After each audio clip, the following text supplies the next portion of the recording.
علی و خودێ هەبوو تو نەبوو لە وڵاتێکی دوور مرۆڤێکی فەقیر و بەلەنگاز هەبوو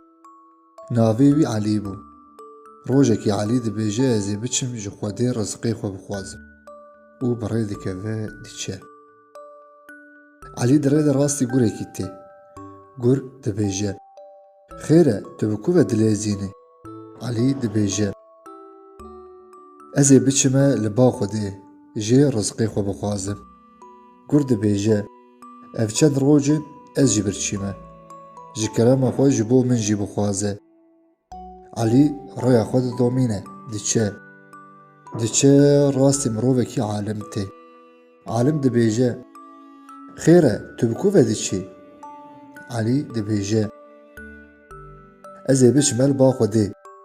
jê rizqê xwe bixwazim alim dibêje de oxir be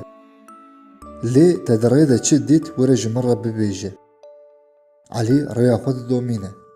û diçe rastî cotkarekî tê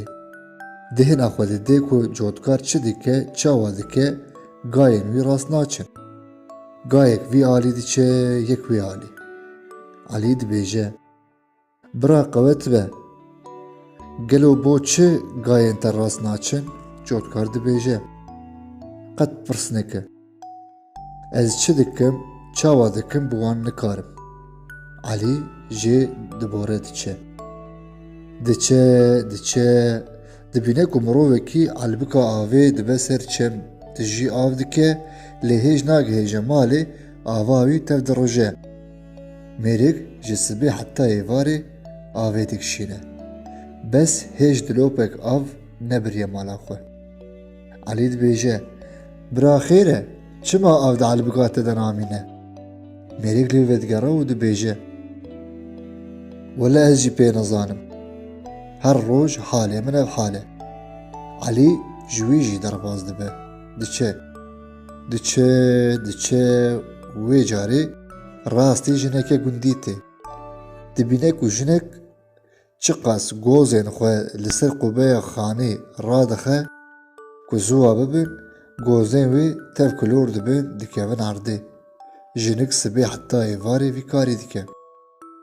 Elî dibêje qewet be xuşkê gelo çima gozên te tev dikevin erdê jinik dibêje wellehî ez jê nizanim bira dibe ku ji bê Siûdiya min be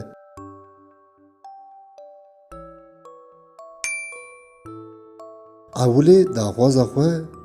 bi du re jî yê gurî